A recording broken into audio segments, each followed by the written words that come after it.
بسم الله الرحمن الرحیم و بعد. السلام علیکم و رحمت الله و برکاته. بینندگان ارجمند، به برنامه با پیامبران خوش آمدید.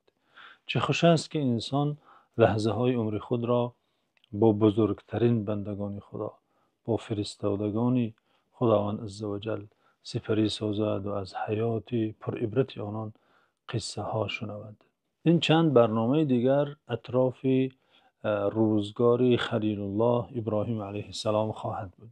این پیامبر اولوالعزم و بزرگوار که هر لحظه حیات او پر از درس و عبرت های ایمانی است.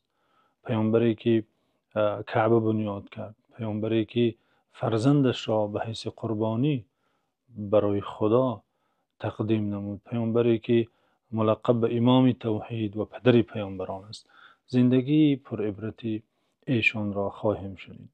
دوستان عزیز، از بس که در پیشاپیش موسم حج قرار داریم و این رکن از ارکان دین ماست، این عبادت بزرگ که شعار اسلام است، اکثر نسک های این رکن دین از سنت های خلیل الله ابراهیم علیه السلام است.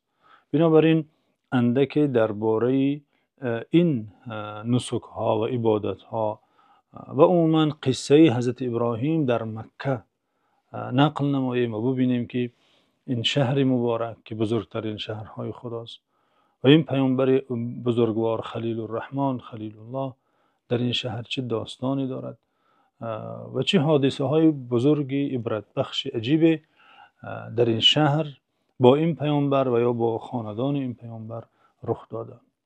مثلا بیایید به داستان آب زمزم یا چشمه زمزم نظر نماییم. این چشمه که به ابراهیم علیه السلام ربط دارد، دقیق ترش به پسر ایشان اسماعیل علیه السلام.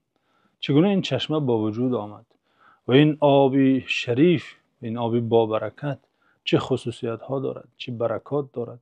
داستان آب زمزم یا چشمه زمزم داستان تنها یک آبی نیست که از زمین فواره زده برآمده، بلکه داستان توکل به خداست. داستان ایمانی است که یک زن چگونه تسلیم امر خالقش شده، چگونه به خالقش اعتماد کرده و توکل کرده و این همه برکت از او به نسل آدمی باقی مانده. امام بخاری در صحیح خود در کتاب انبیا یعنی پیامبران از عبدالله ابن عباس روایت آورده که چون ابراهیم علیه السلام همسر گرامیش هاجر را با فرزند شیرخواره‌اش اسماعیل به این وادی آورد، وادی مکه نزدیک خانه کعبه گذاشت که در آن زمان هیچ کسی در این شهر سکونت نمی کرد.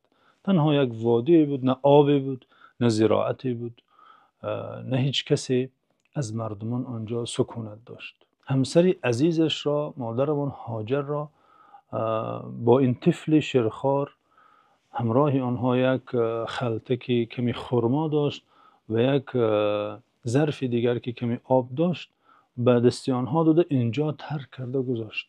البته ابراهیم علیه السلام این کار را از پیش خود نکرد. چگونه همسر را با طفلش در این صحرا، در این وادی خشک انسان میگذارد؟ البته امر پروردگار بود که چنین کند. بنابراین آنها را آنجا گذاشت، چون که ابراهیم علیه السلام به امر پروردگارش همیشه سر سپرده بود و تسلیم میشد و نمی گفت پروردگارا چرا من باید چنین کنم.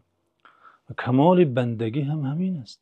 انسانی که تا به عقلش چیزی راست نگیرد، آن را عمل نکند و از هر امر پروردگار علت جوید، سبب جوید، تا عقلش قانع نشود، فرمان پروردگار را اجرا نکند و در حقیقت نه پروردگار را بلکه عقل خود را عبادت کرده. مؤمن همانی است که چون دستور پروردگار برایش صادر شود و برای او برسد به چون و چرا آن را اجرا کند و دلش مطمئن باشد که خالقی توانا و حکیمی دانا بر عبث امر نمی کند، کاری را بیهوده فرمان نمی دهد. حتما حکمتی دارد، منافع دارد، سودهای نهفته دارد که بنده از فهم آن عاجز است، ولی یقینا که خداوند حکیم امر حکیمانه می کند، فرمانی می دهد که در آن صدها بلکه هزاران حکمت و منفعت است. چون حضرت ابراهیم علیه السلام آن دو را یعنی همسرش را و فرزندش را در آن وادی خشک گذاشت و روانه شد، حضرت هاجر همسرش از پشتش میرفت چند قدم و نظر میکرد و میگفت ای شوهرم چرا ما رو چنین میکنید، چرا ما رو اینجا تنها میگذارید. تعجب میکرد از این رفتار شوهر گرامی و مهربانش که تا امروز چنین نمیکرد. ما رو چرا اینجا میگذارید؟ گفته سوال میکرد. به لطف و به التجا همسرش را صدا میکرد. شوهرش رو میگفت یا ابراهیم این تذهب اتترکنا فی هذا الوادی الذی لیس فیها انس ولا شیء. ای ابراهیم کجا میروی؟ ما را با کی میمانی در این وادی که نه انس است، نه آدمی است، نه چیزی؟ ما اینجا چرا تنها بمانیم؟ کجا میروی؟ گفته میپرسید. فقالت له ذلك مرارا وهو لا يلتفت الیها. حضرت هاجر این سوالها را میکرد، این درخواستها را، این پرسش ها را، این التجا را از شوهرش میپرسید، اما ابراهیم علیه السلام به او توجه نمیکرد، زیرا مشغول اجرای فرمان پروردگارش بود که فرمان پروردگار بالاتر از همسر و فرزند است. فقالت له ذلك مرارا وهو لا يلتفت الیها. سیده هاجر به تکرار این التجا و این پرسش ها را از شوهرش میپرسید و ابراهیم علیه السلام خلیل الله به او توجهی نمیکرد. اخیراً حضرت هاجر گفت الله امرک بهذا. ای شوهرم آیا الله عزوجل تو را امر کرده که چنین کنی؟ اینجا درس بزرگی است برای هر مادری، برای هر خواهری، برای هر مسلمان، چه مرد یا چه زن در عموم. حضرت هاجر میپرسد آیا الله عزوجل پروردگارمان، خالق مهربانمان تو را امر کرده که چنین رفتار کنی با ما؟ حضرت ابراهیم میگوید بله، خداوندم امر کرده که چنین کنم. حضرت هاجر اینجا میگوید اذن لا یضیعنا فرجعت. میگوید اگر چنین باشد پس او تعالی ما را ضایع نمیسازد، ما را فراموش نمی کند، تدبیری دارد. این امرش حکمتی دارد. تسلیم امر خداوند می شود، به فرمان خالقش تسلیم می شود و این امری که ظاهرا خیلی دشوار است، واقعا یک زن با طفل نوزاد شیرخوارش، با این توشه اندک که حالا یا ساعت پس تمام می شود، این اندک خرما و اندک آب، و شوهرش رو تنها گذارد و رود. تسلیم حضرت هاجر به امر خداوند رو ببینیم. مادام خداوند عزوجل گفته باشد که چنین کن ای شوهرم، پس او تعالی ما را ضایع نمی سازد. او مهربانتر از پدر و مادر و از شوهر و از هر کسی دیگر نسبتی ماست. اذن لا یضیعنا فرجعت. برگشته نزد طفلش می آید. چون ابراهیم علیه السلام مسافه طی می کند تا جایی می رود که دیگر از چشم همسرش ناپدید می شود، از پروردگار دعا و التجای می کند، دعایی که قرآن آن را درج کرده. خلیل الله می گوید ربنا انی اسکنت من ذریتی بواد غیر ذی زرع عند بیتک المحرم لیقیموا الصلاة فاجعل افئدة من الناس تهوی الیهم وارزقهم من الثمرات لعلهم یشکرون. می گوید پروردگارا من بعضی از ذریه خود را، نسل خود را، مقصدش حضرت اسماعیل علیه السلام است، این طفل شیرخوارش، در این وادی که زراعتی نیست، آبی نیست، علفی نیست، حیات و زندگی نیست، نزد خانه تو ساکن ساختم لیقیموا الصلاة، تا نماز برپا دارند، تا اهل طاعت و تا اهل عبادت باشند. میگوید فجعل افئدة من الناس تهوی الیهم. پروردگارا قلب بندگان مؤمنت را چنان ساز که مائل به آنها باشند. وارزقهم من الثمرات لعلهم یشکرون. آنها را از حاصل ها، از میوه ها، از هر نوش و نعمتی که انسان نیاز دارد و آنها روزی بخش، شاید که از شکر گزاران باشند. سیده هاجر به نزد طفلش برمیگردد و این اندک توشه که دارند و اندک آب چند دینه گذشته تمام می شود. او خود و طفلش تشنه میمانند، به تشنگی سخت روبرو میشوند. در بعضی الفاظ حدیث آمده که این کودک چنان داد و فریاد میگوید که نزدیک است که جان دهد، مثل کسی که جانش میبراید صدا میزند، از شدت تشنگی رنج میکشد. و مادرمان هاجر البته دلش ریش میشود برای این حالتی که فرزندش روبرو شده، در این خشکی، در این بی‌آبی از این درد و رنجی که به چشمش میبیند که طفل شیرخوارش به چنین حالتی روبرو شده. حضرت هاجر در جستجوی راه حل می شود. باید از جای آب یابد تا این فرزند از تشنگی نمیرد، تا خودش نوشد، تا شیر پیدا شود که فرزندش را شیر دهد. ببیند نزدیکترین بلندی که آنجاست کوه صفاست. بالای کوه صفا رفته می براید تا اطراف را بنگرد، شاید آنجا چشمه یابد، درخت یابد، پرنده ببیند یا مردمی را ببیند. اما کوشش و تلاش او در بالای کوه صفا بی نتیجه می شود. از صفا بالای کوه مروه می آید. باز کوشش می کند، تلاش می کند چیزی پیدا کند، کسی را بیابد آنجا، اما این کوشش و تلاش او باز هم بی نتیجه می ماند. او این کار را 7 مراتبه می کند. اخیراً چون در بالای مروه در جستجوی نجات و آب برای فرزندش است، چون به دقت گوش می اندازد، می بیند که جبرائیل در آن مکانی که حالا زمزم فواره زده رویده، آنجا او را صدا می کند. آنگونه که امام ابن حجر ذکر کرده، اینچنین امام طبری از روایات حضرت علی، که جبرائیل علیه السلام حضرت هاجر را صدا می کند که تو که هستی؟ حضرت هاجر می گوید انا هاجر امی ولد ابراهیم، من هاجر هستم، مادری فرزند ابراهیم خلیل الله هستم. حضرت جبرائیل میگوید الی من وکلکما، شما را به کی سپرده، به کی حواله کرده، اینجا گذاشته؟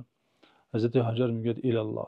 حضرت جبرائیل میگوید وکلکما الی کافین، یعنی شما را به ذات حواله کرده که او خود کافی است، کار شما را او خود چاره بینی میکند، برای شما او کافی است.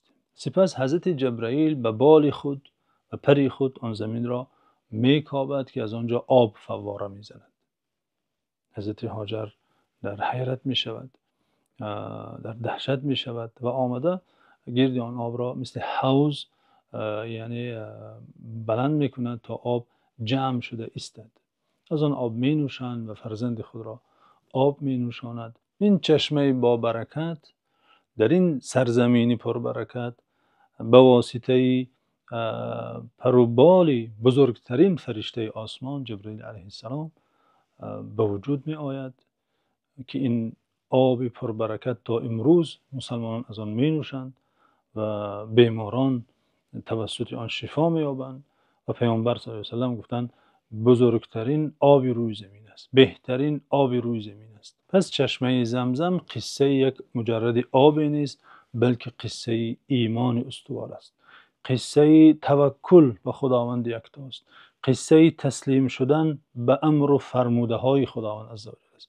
قصه یک عائله است که قلب آنها از توحید خدا، از تسلیم به امر خدا پر گشته بود. چه شوهر ابراهیم علیه السلام، چه همسر او هاجر کمال تسلیم از خود نشان دادند و کمال سرسپردگی پیش فرمان و دستورات الهی از خود نشان دادند. و این چشمه مبارک آثار از آثار بندگی آنها باقی ماند و این سعی که حاجیان بین صفا و مروه انجام میدهند عیناً همون سعی است که مادرمان هاجر در جستجوی آب این سعی را کرده بود. این کار او همچون عبادت برای ما باقی ماند. خداوند خواسته که ما نیز همچون این مادر که به صفا و مروه حرکت میکرد میبرآمد، ما نیز این سعی را در ضمن این عبادت حج انجام دهیم تا ما را به ایمان این زن، به تسلیم این زن، به توکل این زن یادرس کند، تا ما نیز از اخلاق بزرگ این زن و از اخلاق بزرگ شوهر او و از ایمان و اخلاق این عائله ایمانی و ربانی درس ها آموزیم.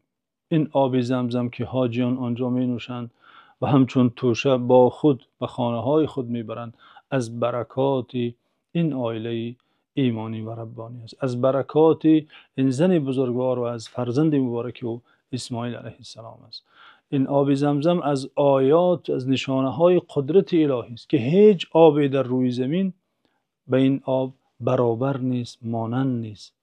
آنگونه که علمای این ساحه تحلیل کردند، بررسی کردند، خصوصیت هایی که این آب دارد در هیچ آبی روی دنیا نیست. بهترین آب معدنی دنیا به حساب می رود و پیامبر صلی الله علیه و سلم در برکت و فضیلت این آب احادیث زیاد دارند و تجربه نیز نشان داده که توسط نوشیدن این آب خیلی بیماری ها شفا می‌یابند، خیلی درد و رنج ها از بین می رود و این چیزی مجرب است، تجربه شده است. پس هر مسلمانی که به این عبادت بزرگ مشرف می گردد، حج و یا عمره، می باید این معانی را آنجا احساس کند و هر بار که در این مکانهای با برکت قدم می نهد داستان این پیامبر بزرگوار ابراهیم علیه السلام را و عائله شریفی او را به خاطر آرد و از این آب پربرکت بهره گیرد، بنوشد و اگر بیماری هست به نیت شفا از این آب تناول کند،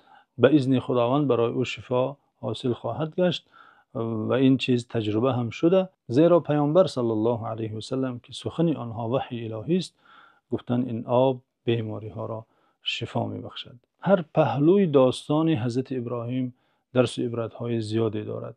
این گوشه یا لحظه از حیات او بود که همسر خود را با فرزند خود در این وادی که مکه نام دارد گذاشت و از برکت قدم آنها این شهر مبارک پر از مردم گشت. تا امروز زیارت این مکان هوس هر مسلمان است و البته پهلوهای دیگری حیات این پیامبر بزرگوار را در برنامه های بعدی نقل خواهیم کرد.